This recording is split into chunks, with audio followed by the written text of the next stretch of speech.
par le nombre de vues qu'on a sur le site, ben moi, je ne sais plus quoi faire. Cet effort de réhabilitation des bailleurs sociaux isérois peut se résumer en quelques chiffres. Donc, on avait 2000 logements réhabilités par an avec des baisses de consommation qui peuvent aller jusqu'à 40%, avec une conséquence positive. Il y a seulement aujourd'hui 3% en Isère de logements en étiquette F et G dans le logement social, contre 18% dans le parc privé. En complément de ces réhabilitations thermiques, les bailleurs ont développé de multiples actions qui contribuent également fortement à l'objectif de maîtrise des charges. Alors aujourd'hui, vous comprenez qu'il n'est pas question de faire le tour exhaustif de l'ensemble de ces actions, mais plutôt d'illustrer par quelques exemples représentatifs ce que mettent en place les bailleurs sociaux de l'Isère. Ce qui les caractérise notamment, c'est leur proximité avec les habitants.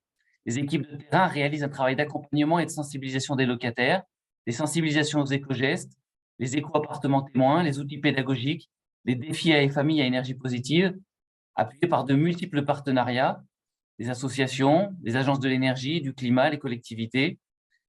Et donc maintenant, avec Jean-Jérôme Calvier, qui est le directeur exécutif d'Ulysse Énergie, j'ai le plaisir de vous présenter un exemple de ces partenariats fructueux.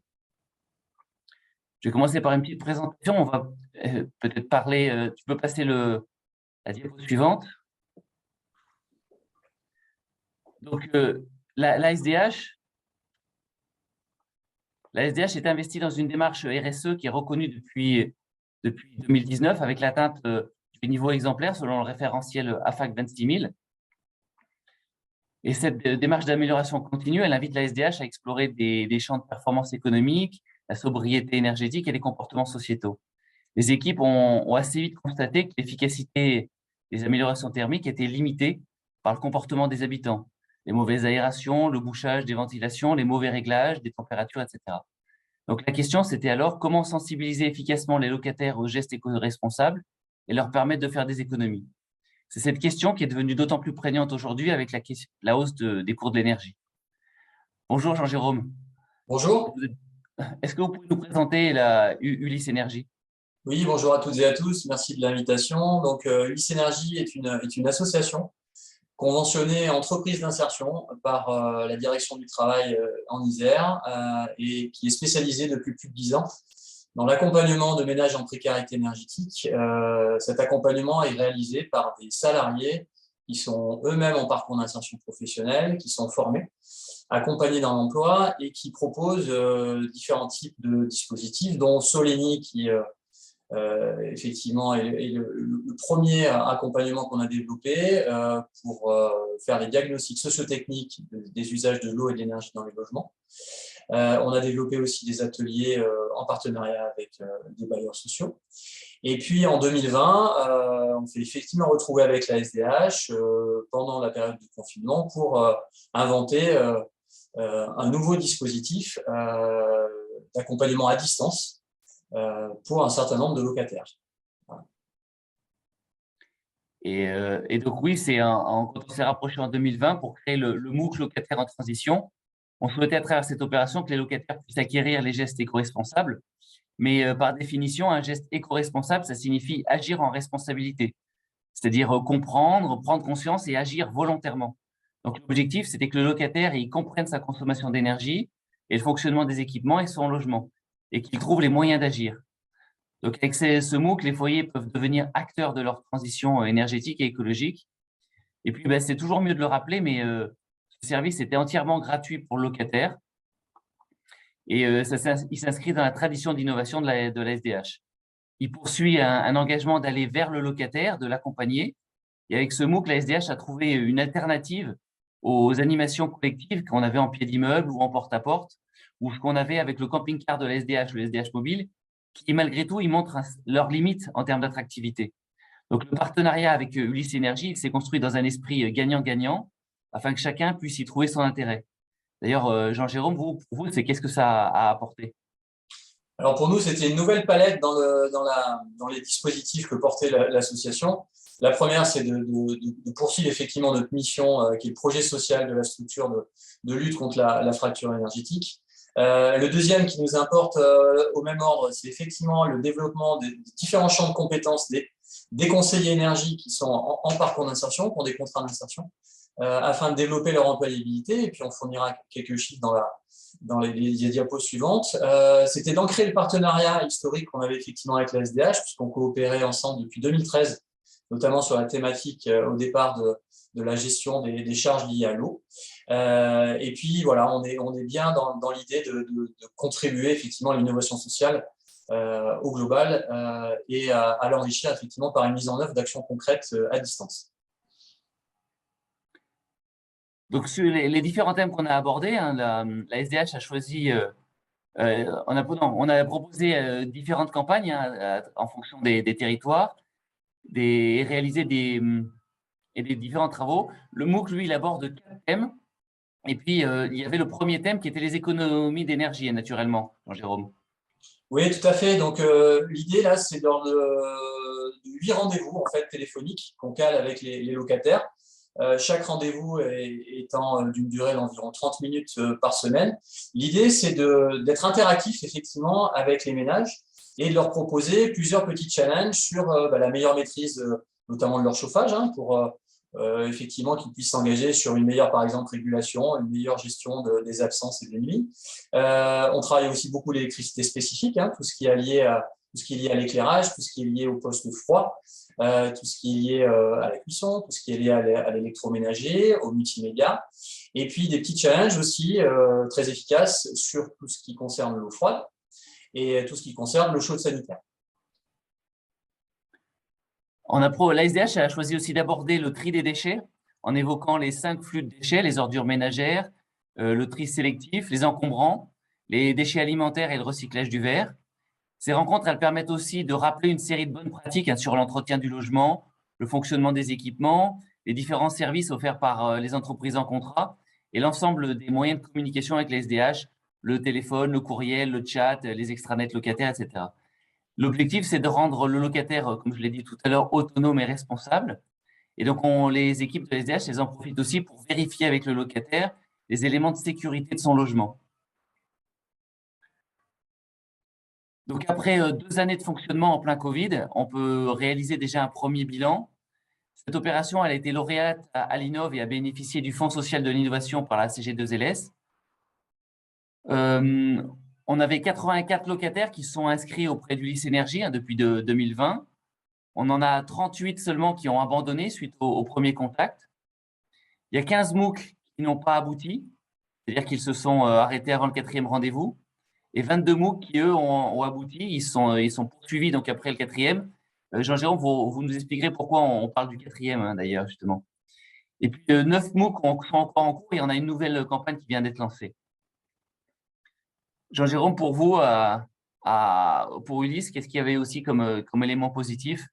Alors, les éléments positifs pour nous, effectivement, en tant que structure d'insertion, c'est le nombre de salariés effectivement, qu'on a pu former à ce nouveau mode d'accompagnement hein, qui sort un petit peu de ce qu'ils avaient l'habitude de faire à travers des visites à domicile. Donc, alors là, ce n'est pas 8%, mais c'est 8 salariés, hein, sachant que l'équipe elle est à un moment donné figée sur 5 équivalents temps plein. Donc, on aura au fil de l'eau entre 5 et 6 salariés en parcours. Et ce qu'il y a noté, c'est que ça a vraiment développé des compétences en termes de relationnel, en termes de suivi effectivement dans le temps d'un certain nombre d'objectifs. Et aujourd'hui, on a atteint des objectifs de sortie dynamique vers l'emploi de plus de 80%, ce qui sont des taux excellents effectivement en termes de compétences transférables dans d'autres domaines pour les salariés en parcours.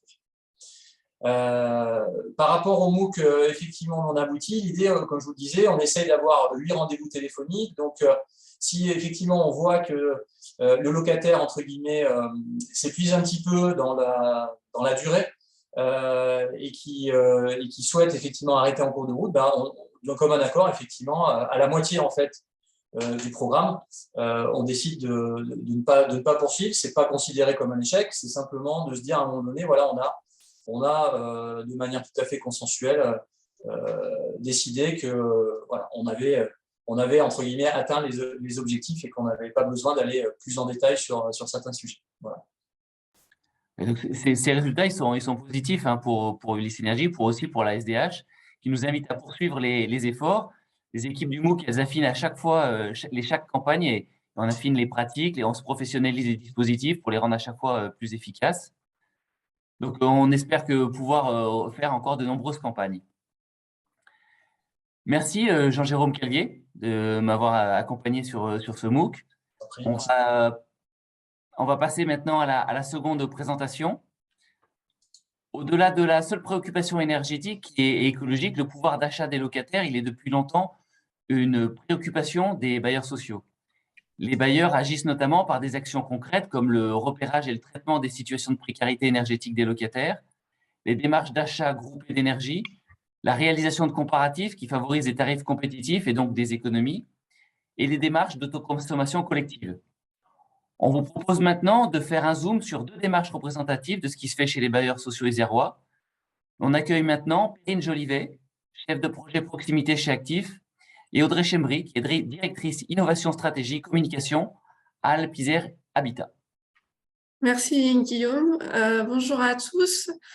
Je me joins à ce webinaire aujourd'hui pour vous présenter un dispositif dans lequel Actis est engagé depuis 2015 comme d'autres bailleurs isérois concernant la précarité énergétique sur le territoire, à la fois sur le territoire de Grenoble avec le CCAS de Grenoble et sur le territoire du département de l'Isère via le PIG. Donc une plateforme de précarité énergétique s'est créée dans le département.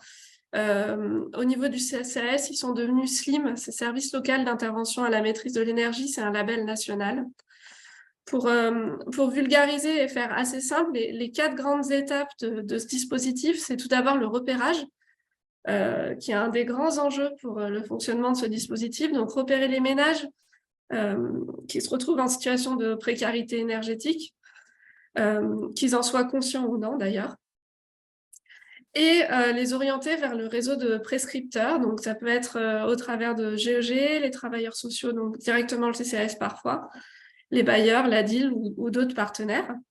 Suite à cette orientation, il y a un premier diagnostic social et technique qui a lieu. Donc, j'insiste aussi sur le volet social. On n'est pas que sur une approche technique sur ce sujet-là. Avec un rendez-vous, puis une visite à domicile, soit par l'assistante sociale du CCAS, soit par Ulysse Énergie, en fonction des ressources des ménages. Donc, ils établissent, suite à cette visite, un rapport de visite assez complet sur à la fois les consommations via les factures des ménages, mais aussi via les usages des logements, qui nous donnent une cartographie un petit peu de ce qui se passe dans le logement. Et en fonction de ce qui ressort de ce diagnostic, il y a une orientation vers le réseau de partenaires. Il y a aussi tout un volet médiation avec le bailleur. Moi, je suis en échange quotidien avec le CS de Grenoble sur des situations. Et donc ensuite, soit on mobilise le propriétaire, c'est quelque chose qui relève du propriétaire, soit on rappelle les obligations locatives. Ce qui est intéressant dans ce dispositif, c'est qu'il y a un suivi dans le temps. On ne fait pas juste un rapport de visite et puis il ne se passe plus rien.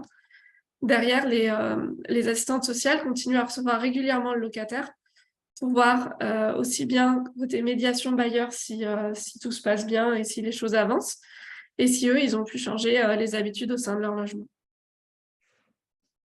Je ne sais pas si on peut passer à la diapo suivante. Donc, pour vous donner quelques chiffres, en 2021, il y a 260 personnes qui ont été reçues. J'ai mis tout confondu puisque la plateforme ne reçoit pas que des locataires Actis et pas que des locataires d'ailleurs du logement social, il y a aussi parfois du parc privé. Et 75% des locataires reçus ont été orientés vers un diagnostic socio-technique. Il y a eu une augmentation de 36% des personnes reçues en 2021.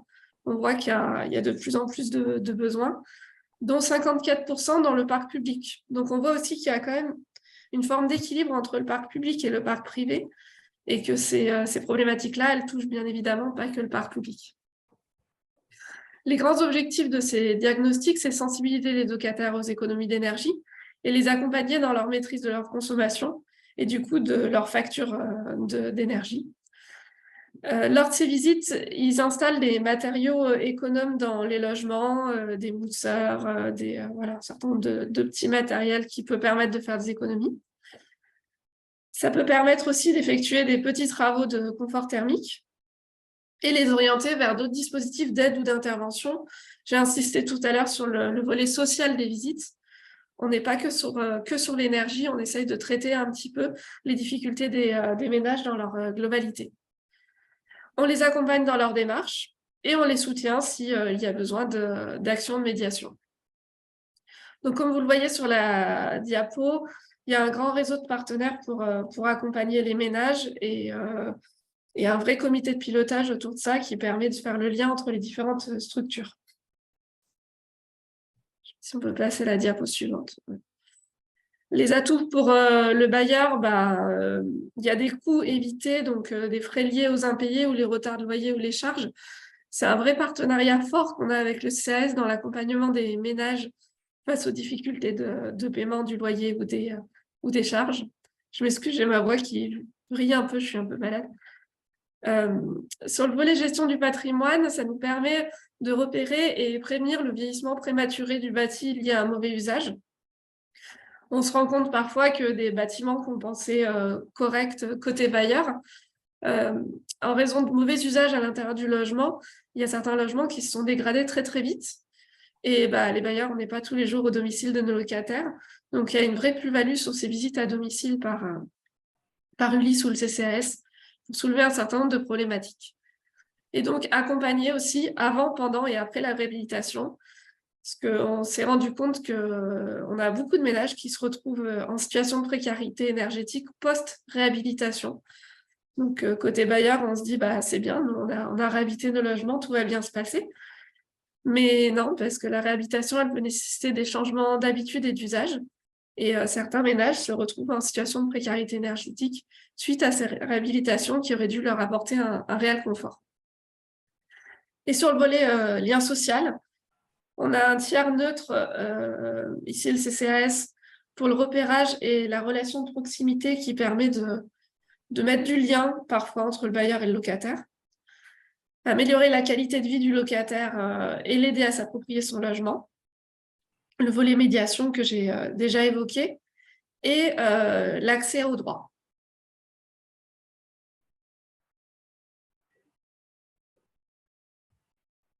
Bonjour à tous, je vais vous présenter des nouveaux services qui sont proposés par les bailleurs sociaux. Donc Alpizer Habitat a, dans le cadre de sa qualité de service, décidé de proposer des services aux locataires, donc soit à l'entrée dans les lieux, qui est un moment clé pour nous dans la relation avec le locataire, soit tout au long du bail, voire même dans certains cas lors du déménagement. Les objectifs sont d'offrir plus que de l'habitat et d'augmenter la satisfaction des locataires en étant à la fois dans une logique de prévention, je pense par exemple au fait de proposer une assurance habitation, d'augmenter le pouvoir d'achat des locataires en leur proposant des services au meilleur moment, au meilleur prix et le plus adapté à leurs besoins, ou de simplifier leurs démarches administratives lors de l'emménagement ou du déménagement. Dans le cadre de ce catalogue de services, 2 catalogues concernent spécifiquement la maîtrise de l'énergie. Une première démarche d'achat groupé d'énergie qui a été menée en interbailleur et une deuxième démarche qui est propre à Alpizer Habitat de comparaison d'abonnements d'énergie. Si l'on regarde plus particulièrement la démarche d'achat groupé d'énergie, c'est une démarche qui a été lancée par 2 fois sous forme de campagne, en 2018 pour une application en 2019 et en 2020 pour une application en 2021, dans le cadre de notre association régionale HLM, Laura HLM, où des bailleurs sociaux volontaires de la région ont mené cette démarche d'achat groupé qui concernait le gaz et l'électricité, accompagné d'un prestataire spécialisé dans ces démarches donc, de consultation à grande échelle qui s'appelait Selectra. On est bien là dans le cadre d'une démarche collective interbailleurs, mais l'objectif, c'était bien de diminuer la facture énergétique individuelle des locataires, de leur redonner du pouvoir d'achat et donc par là même de lutter contre la précarité énergétique. Ces campagnes se sont déroulées de la façon suivante. On commence d'abord par une communication auprès des locataires, les informant de la démarche, qui leur permet de se préinscrire et qui donnera aux candidats à la consultation qui est lancée donc, auprès des fournisseurs d'énergie une idée de la volumétrie et de l'intérêt des locataires concernés par cette démarche d'optimisation de leur contrat d'énergie. Cette consultation donne ensuite lieu à la sélection de fournisseurs. Les locataires sont ensuite informés des contrats qui sont proposés, ainsi que bien évidemment des tarifs. Et ils ont ensuite le choix de souscrire ou pas. Bien évidemment, c'est une démarche entièrement volontaire. Le rôle du bailleur, une fois la démarche de consultation réalisée auprès des fournisseurs d'énergie, c'est d'informer les locataires. Et la souscription, elle est réalisée directement par le locataire auprès du fournisseur sur un canal dédié. On offre des garanties et des engagements aux bénéficiaires. Alors, je parle de locataires, mais plus généralement, le service s'adresse aux locataires, aux propriétaires, aux professionnels qui occupent nos locaux d'activité qui sont présents dans notre immobilier d'entreprise, ainsi que de nos salariés au titre de ce que l'on appelle la symétrie des attentions. C'est-à-dire que l'on considère qu'on ne peut pas être un prescripteur d'un service auprès des locataires si nous-mêmes, en tant que salariés, nous n'en sommes pas bénéficiaires et n'en connaissons pas parfaitement le fonctionnement. Donc, parmi les engagements, je le disais, il y a le tarif qui est censé être inférieur, qui est inférieur au tarif réglementé et qui est fixe pendant une durée déterminée, qui est fixée en général à 1 an et qui permet au locataire de faire des économies.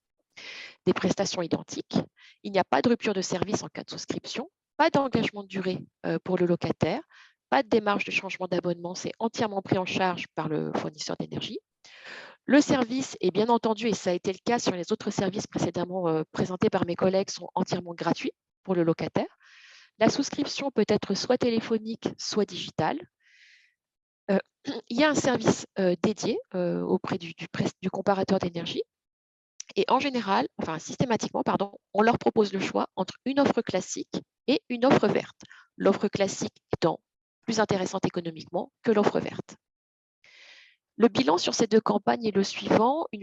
Entre 16 et 19 bailleurs ont participé à la campagne. On a eu environ 1000 locataires préinscrits avec un taux de transformation de 15%. Donc, 1600 locataires ont souscrit un nouveau contrat d'énergie sur la première campagne et 673 lors de la deuxième campagne. L'économie générée étant plus importante sur la deuxième que sur la première, les tarifs d'énergie ayant augmenté entre-temps.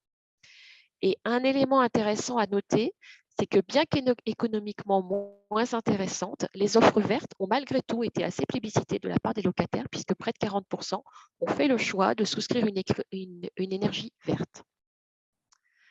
Deuxième service proposé, il s'agit d'un comparateur d'énergie puisque là, nous ne sommes pas dans le cadre d'une campagne. Ce service est proposé de façon pérenne. Et nous proposons à nos locataires de comparer l'ensemble de leurs contrats, qu'il s'agisse des contrats de téléphonie, d'Internet, mais également d'énergie, pour ce qui nous concerne aujourd'hui, que ce soit au moment clé de leur emménagement, de leur déménagement, mais également tout au long de la vie du locataire. Le principe est le suivant, nous mettons en relation le locataire avec un prestataire indépendant qui est chargé de comparer les offres existantes et de les proposer aux clients. L'objectif, c'est d'avoir une offre qui est optimisée, qui correspond à l'instant T aux meilleurs besoins du locataire. Là encore, les engagements sont de même nature que précédemment. Le service est gratuit. Il est simple et sans engagement. Le prestataire est l'interlocuteur unique du locataire pour réaliser toutes les démarches, mais le locataire est entièrement libre de souscrire ou pas. Le service est rapide puisque le locataire donne une fois l'ensemble de ses coordonnées, l'ensemble de ses informations liées à son logement, au nombre de personnes qui l'occupent, à ses besoins. Et le prestataire se charge de comparer les offres existantes et de les soumettre pour avis au locataire. Et le prestataire est l'interlocuteur privilégié en cas de problème avec le fournisseur d'énergie.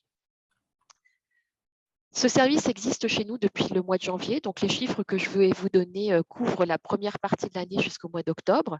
Nous avons réalisé 261 mises en relation. Ce qu'il est intéressant de noter, c'est que les mises en relation sont faites à l'initiative de plusieurs personnels chez nous, les conseillers de proximité, les conseillères clientèle, les conseillères en économie sociale et familiale. 196 prises de contact ont été dites qualifiées, ont donné lieu à 132 contrats souscrits, soit un taux de transformation de 51%. Si l'on veut tirer les enseignements de ces 2 démarches, j'aurais envie d'aborder 2 sujets avec vous, les limites et les points de vigilance et les facteurs clés de succès. En ce qui concerne les limites et les points de vigilance, nous sommes très attentifs au fait que cette démarche ne soit en aucun cas perçue par nos locataires comme une démarche marketing abusive et intrusive. Donc, il n'y a jamais de communication directe ni de démarchage des fournisseurs directement auprès des locataires. De toute façon, la loi nous l'interdit, on ne pourrait pas communiquer les coordonnées des locataires à des tiers. Donc, il n'y a pas de démarchage commercial et il n'y a pas de communication trop intrusive, c'est-à-dire que nous faisons l'information auprès du locataire. Il est libre ensuite de souscrire ou pas ce service. La souscription à ces services, elle est émergente, c'est-à-dire que le locataire découvre cette facette des services que l'on peut lui proposer et cette partie de notre métier. Les locataires qui habitent des communes qui sont en régie municipale ne peuvent pas bénéficier de cette offre. Donc, ça crée une petite rupture d'égalité de traitement entre nos locataires. 18 communes sont concernées en Isère. Donc, ce sont celles qui sont en régie municipale. Et puis, un paradoxe, c'est que alors que le contexte actuel rendrait particulièrement intéressantes ces offres, les fournisseurs d'énergie actuellement n'arrivent plus à proposer des tarifs aussi attractifs que dans les 2 précédentes années. Certains même ont fait faillite. C'était pour la plupart ceux qui proposaient les tarifs les plus offensifs.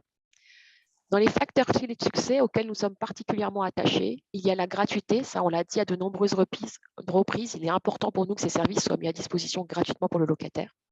La liberté, c'est-à-dire que l'on insiste aussi, le locataire, il est libre de souscrire complètement ses offres et de se désengager à tout moment. Certains bailleurs qui proposent de l'assurance habitation ont fait le choix de le proposer systématiquement à leurs locataires.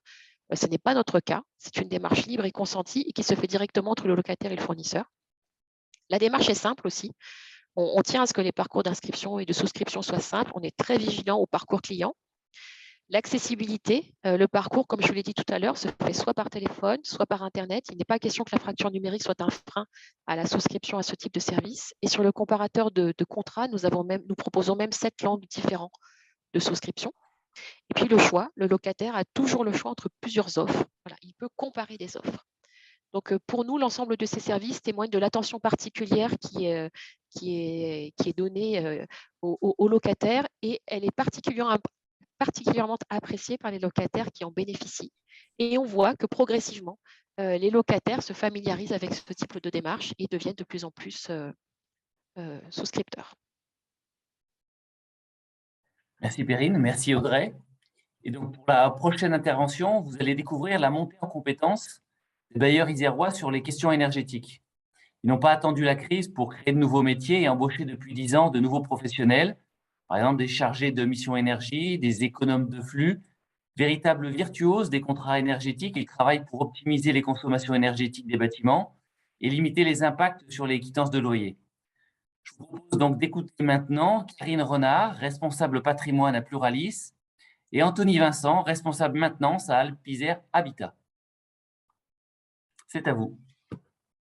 Merci. Bonjour à tous. Donc, je vais vous présenter le contexte et la chronologie dans lequel, pourquoi on s'est inscrit dans le recrutement d'économes de flux au sein des bailleurs d'Alpes. Tout d'abord, ça s'inscrit suite au Grenelle de l'environnement. La diminution des consommations d'énergie dans le parc immobilier est inscrite comme une nécessité au niveau du logement et concourt à l'objectif de réduction des émissions de gaz à effet de serre sur toute la France.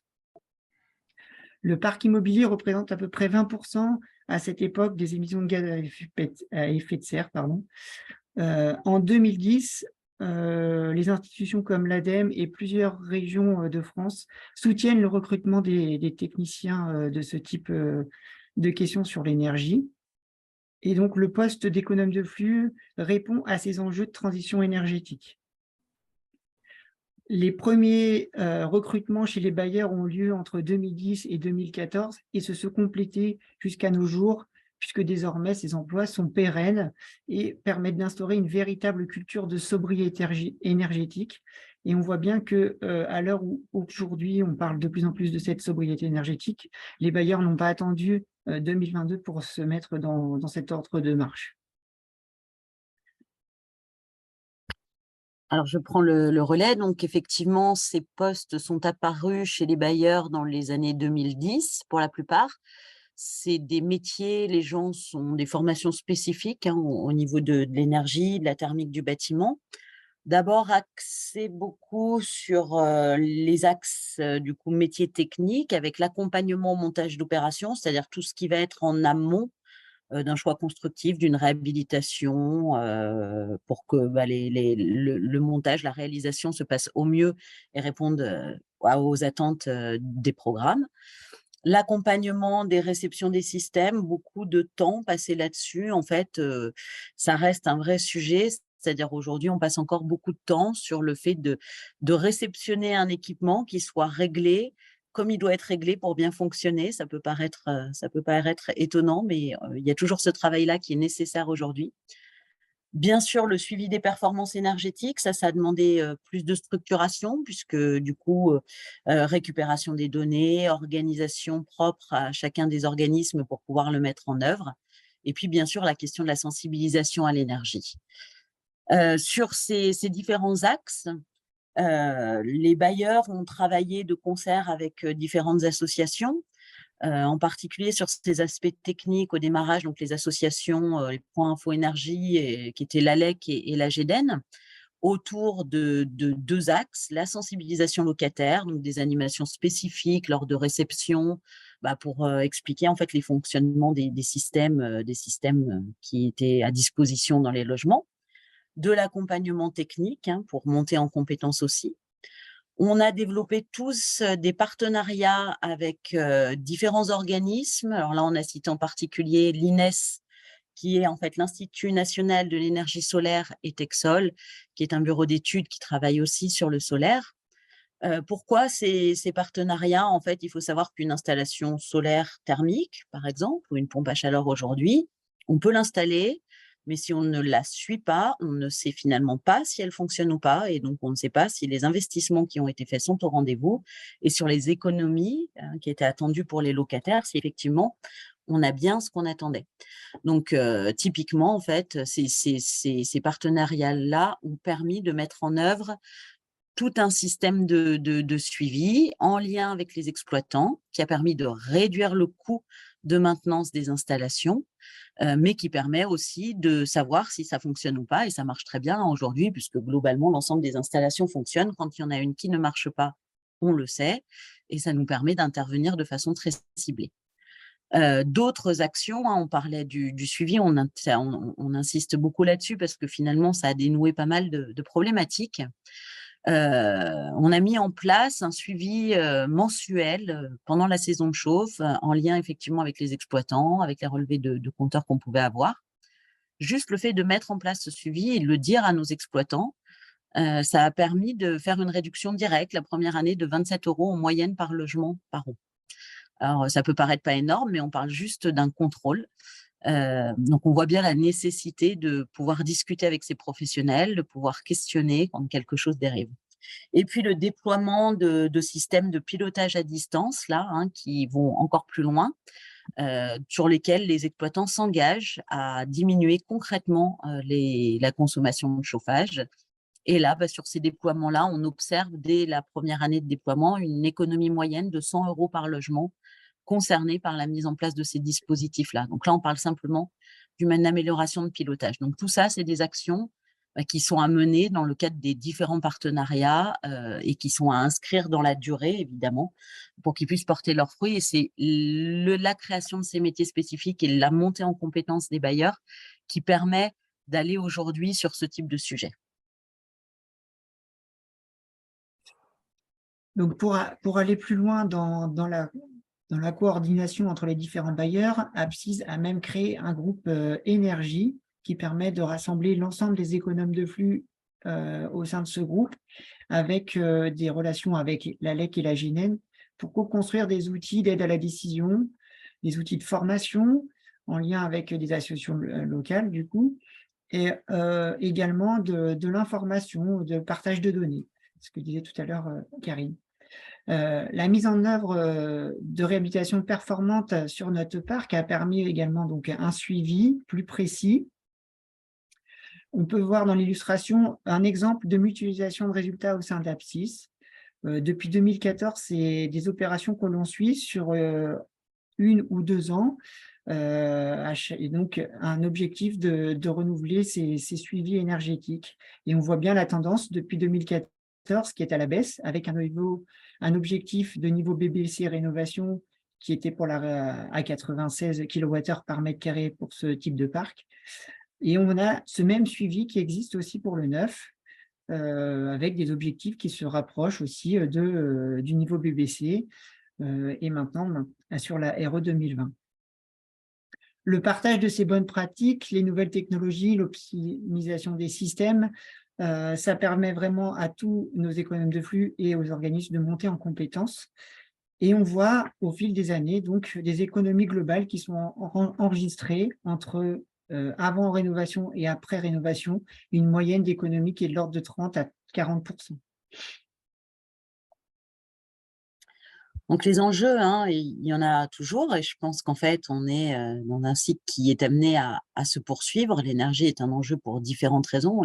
On l'aborde sous le terme de la précarité et des charges. Il est évidemment aussi un enjeu environnemental et climatique.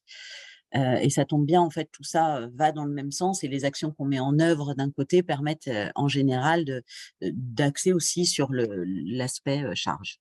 Donc, il faut absolument, évidemment, qu'on continue ces réhabilitations performantes, hein. Je pense que l'ensemble des bailleurs restent engagés de façon très importante sur ces travaux.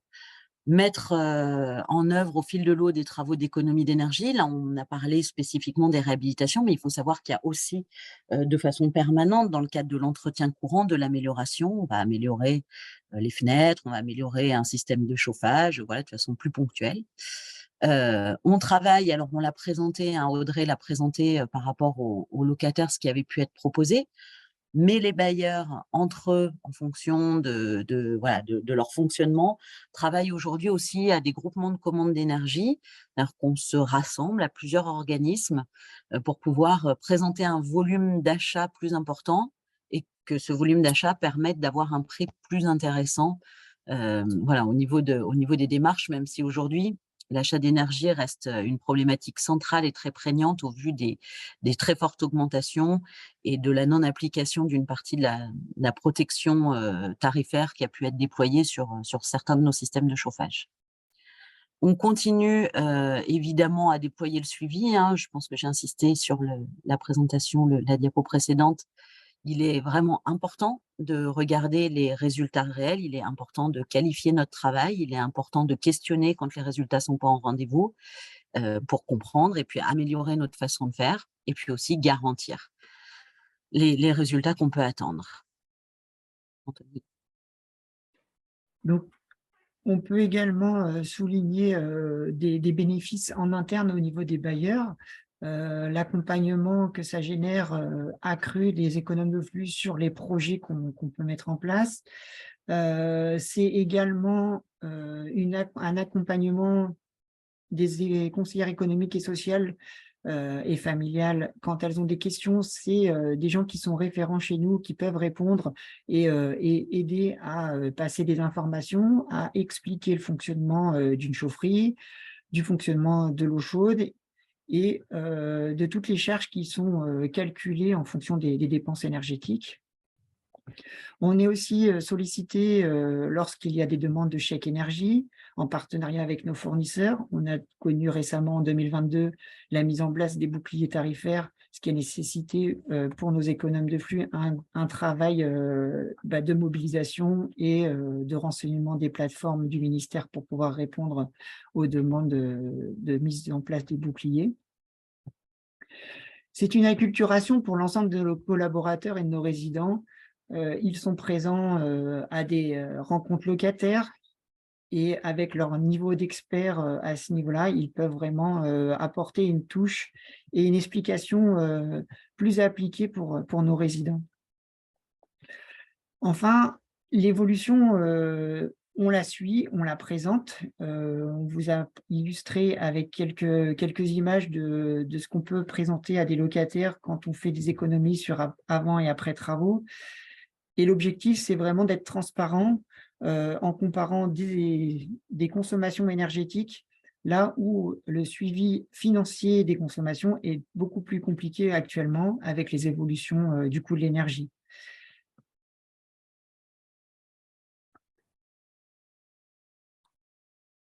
Eh bien, merci beaucoup, Karine. Merci, Anthony. On arrive maintenant au terme de ce 7e webinaire. C'est bien, on est parfaitement dans les temps, voire même un peu d'avance. On va pouvoir répondre à un certain nombre de questions. Mais donc c'était le 7e webinaire qui est organisé par Apsys et organisé cette fois en partenariat avec Un Toit pour tous. Vous avez pu constater que c'est véritablement l'action et la mobilisation qui permettent d'atténuer les impacts des hausses du coût de l'énergie. Ces quelques exemples ont, je l'espère, permis de vous montrer l'engagement et la mobilisation des bailleurs sociaux en Isère. Et il tend désormais de conclure. Je vais laisser la parole à Arthur L'Huissier, directeur d'Un Toit pour tous, qui a gentiment accepté de faire l'office de grand témoin, qui a suivi assidûment ce webinaire et qui acceptent d'être donc le grand témoin pour réagir à ce webinaire. C'est à vous, Arthur Lucie. Oui, bonjour, merci Guillaume, bonjour à tous. Je voulais revenir d'abord sur les ménages qui ne sont pas le prisme d'attaque premier de ce webinaire, et c'était voulu hein, dans le cycle de webinaires que nous avons, mais juste pour remettre en perspective, on a un enjeu impératif. Hein, les ménages précaires, ils ont un pourcentage de leurs dépenses contraintes, logement, énergie, mutuelle, etc., qui sont obligatoires, qui représentent 60 à 70% de leurs revenus.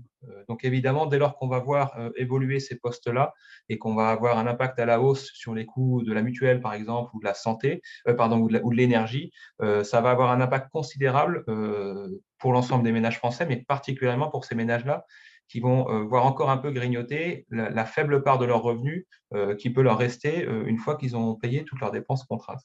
Et ça, c'est vraiment quelque chose d'important et même déterminant, y compris en termes de logement, parce que plus ces dépenses contraintes augmentent, plus il y a de risques qu'il y ait des impayés, qu'ils n'y arrivent pas et que ça puisse s'enchaîner en derrière.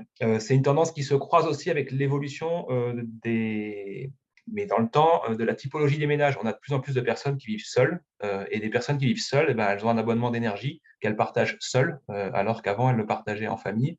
Et donc, on voit petit à petit des coûts unitaires de consommation qui sont augmentés pour les ménages. Alors, quand ça se croise avec une hausse du kilowattheure, on peut vite avoir des effets assez importants pour les ménages. On n'a pas des tendances dans l'avenir qui nous amènent à nous réjouir. Donc, ça rajoute à l'urgence et à l'enjeu d'agir. C'est ça que je voulais redire avant d'insister après sur ce qu'on a vu dans le webinaire. Moi, je suis frappé par la question de la compétence. Ça a été développé tout au long du webinaire. On a besoin de compétences. Les bailleurs en ont internalisé, travaillent avec des partenaires. On a des compétences techniques sur le bâtiment. On a des compétences d'accompagnement aux usages, voire même d'accompagnement social. Et ces compétences-là, ça nécessite de l'investissement. Ça nécessite de l'argent et ça nécessite de la stabilité pour qu'on puisse déployer des dispositifs dans le temps, les maintenir, les entretenir et les faire évoluer.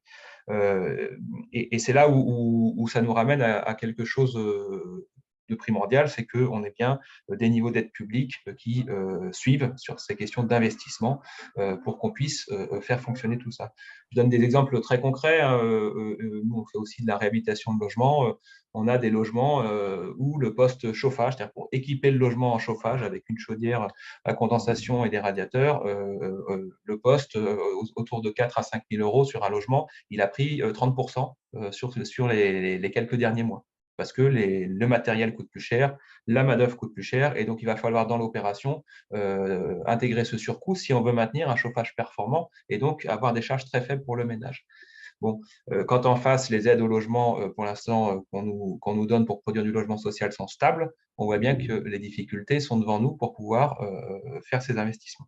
Donc, il y a vraiment un enjeu que le discours public qui souhaite venir soutenir les ménages, qui souhaite avoir un impact environnemental, il soit suivi d'efforts significatifs pour pouvoir accompagner aussi bien les investissements que les montées en compétences de nos professionnels et derrière des professionnels du bâtiment, parce que quand on évoque des techniques et des nouvelles technologies comme les chaudières, les pompes à chaleur, etc., ça nécessite d'avoir des prestataires derrière qui savent installer, savent entretenir ces matériaux performants, et ça s'accompagne aussi dans le temps.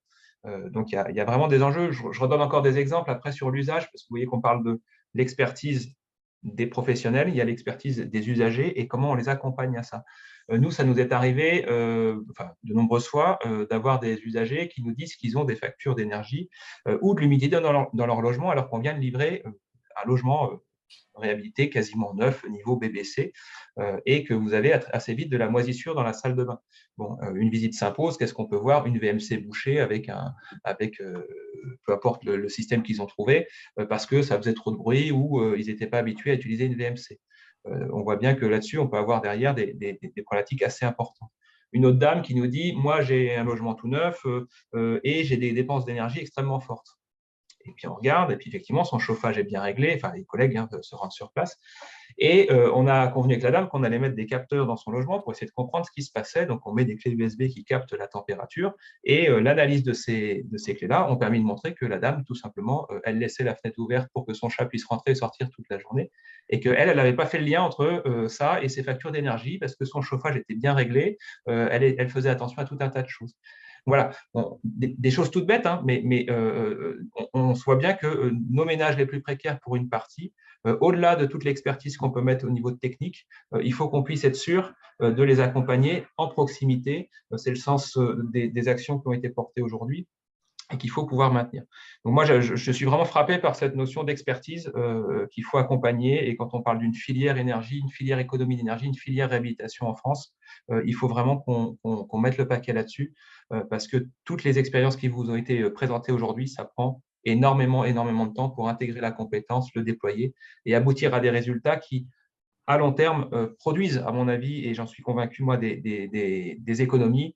On a des économies sur la santé des locataires, des économies au fait qu'on va réduire des impayés, des économies au fait qu'on va empêcher ou amoindrir des pathologies du bâtiment. Donc, il y a vraiment un enjeu de pouvoir rentrer dans ce cercle vertueux, et on a vraiment besoin, nous, acteurs de terrain, que ce soit producteurs de logements, accompagnateurs sociaux, etc., d'avoir des niveaux de financement qui nous permettent de sauter cette marche qui est en partie avancée, mais qui est encore largement devant nous. Un autre exemple et je m'arrêterai là-dessus et qui a été aussi abordé, la complexité pour les locataires aujourd'hui de changer de fournisseur d'énergie et de trouver le bon. Changer, c'est facile maintenant, ça se fait très très vite. Hein. Mais comment on choisit le bon?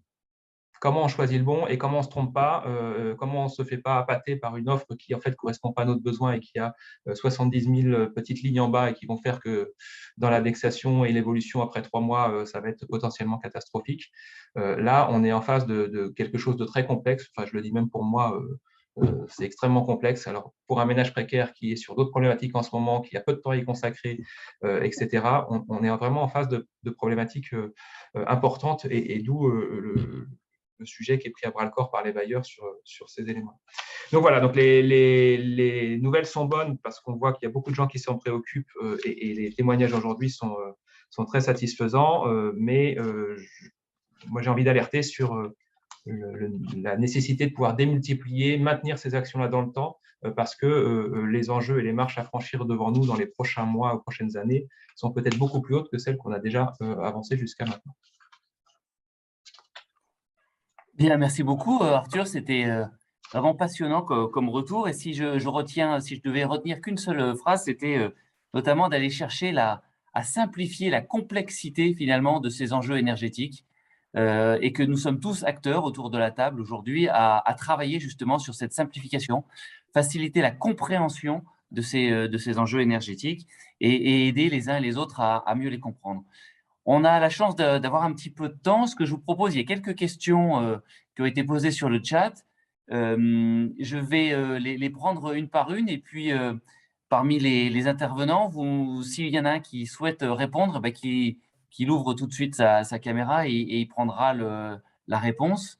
Donc, il y a la première question de Paul qui dit « Parmi les ménages qui se mobilisent sur les questions énergétiques, est-ce qu'il y a les ménages économiquement les plus précaires ?» Et il va même jusqu'à préciser le premier quartile. Est-ce que quelqu'un veut répondre à cette question? Perrine. Je peux prendre la parole. Dans le cas de la plateforme de précarité énergétique, oui, c'est justement ces ménages les plus fragiles qui sont visés. Très bien. Bon, c'est succinct comme réponse. Bon, ça devrait suffire. Il n'y a pas besoin de faire compliqué. On a dit justement, on essayait d'aller chercher de la simplification dans la complexité. Donc, des réponses simples, c'est parfait aussi pour tout le monde. On a une question qui est qui est assez privée, mais qui, je vais quand même la poser. Alors, on n'apportera pas une réponse précise à Christine, mais elle dit qu'elle a des amis dans le logement social, des chauffages à eau chaude au dernier étage. Les robinets des radiateurs n'agissent pas, le chauffage est constant, mais il fait très chaud et ils doivent ouvrir les fenêtres pour dormir. Alors, elle dit comment on fait pour que le bailleur puisse intervenir. Elle dit qu'elle n'arrive pas à obtenir un vrai contact et que les recharges sont très chères. Donc, c'est exactement le sujet d'aujourd'hui. Ils cherchent à trouver une solution. Donc, ça ne va pas être la réponse du bailleur, mais quelles sont les réponses que peuvent apporter les bailleurs dans ces moments-là? Alors, on ne va pas répondre à Christine particulièrement, mais est-ce que, de manière générale, quelqu'un peut faire une réponse globale pour Christine? Karine? Moi, je veux bien me lancer. Bon, effectivement, en fait, on n'est pas, hein, je ne sais plus qui l'a dit dans la présentation, on n'est pas derrière chacun des logements, on ne peut pas malheureusement. Donc, c'est essentiel que le locataire qui relève en fait une difficulté la relaie. Il y a plusieurs entrées par rapport à ça. Il y a en premier lieu le prestataire hein, qui, sur le papier, doit intervenir sur ce type de problématique, évidemment. Et puis ensuite, il y a le relais au niveau des agences de la proximité qui peuvent, si le prestataire n'a pas fait son travail de premier rideau, intervenir pour le faire se déplacer. C'est ce qu'on présentait aussi sur la mise en place du suivi et des objectifs. On a encore beaucoup à gagner sur les réglages. On travaille sur des campagnes de remplacement. Là, Christine parlait des systèmes de thermostat. Voilà, des choses qui sont à changer régulièrement. Donc, ça permet aussi d'identifier et d'améliorer plus rapidement ces points-là. Il y a quand même des campagnes aujourd'hui qui se passent, mais il ne faut pas hésiter. Donc, premier rideau, l'exploitant de façon systématique. Hein. Il y a un exploitant pour le chauffage. Il ne faut pas hésiter à l'appeler. Et si ça ne passe pas, repasser par la proximité et l'agence, le contact qui a été donné par le bailleur pour faire valoir en fait cette intervention qui est toujours prise en compte dans les contrats. Voilà. Merci beaucoup, Karine. Il me semble que l'on a fait le tour de toutes les questions. Merci beaucoup à tous. Hein. Merci à tous les participants. Merci à tous de nous avoir écoutés. Vous étiez aujourd'hui près d'une cinquantaine hein, en direct. Les questions posées, donc, elles ont fait l'objet d'une réponse aujourd'hui. Vous pouvez continuer à poser vos questions par mail hein, ou via notre site internet. Les coordonnées sont dans le chat. Gaël va les remettre à nouveau. Le prochain webinaire Apsis, lui, il aura lieu le mercredi 31 janvier à 14 h sous la forme d'une table ronde avec la participation exceptionnelle de Madame Emmanuelle Cos, qui est la présidente de l'Union sociale pour l'habitat, de Monsieur Christophe Ferrari, le président de la métropole. On aura aussi un représentant du département de l'Isère et un maire isérois, bien sûr. Le prochain webinaire des rencontres Un toit pour tous aura lieu, lui, le 29 novembre à 8 h 30 sur le thème « Mieux articuler les enjeux écologiques et justice sociale dans l'accompagnement des plus précaires ». Il sera cette fois co-organisé par la Fédération des acteurs de la solidarité. N'oubliez pas de participer à la journée de clôture des rencontres Un toit pour tous le 6 décembre et de remplir le questionnaire d'évaluation qui va vous parvenir. Nous vous souhaitons à tous une très bonne journée et puis à bientôt pour un prochain webinaire. Merci beaucoup. Au revoir. Au revoir.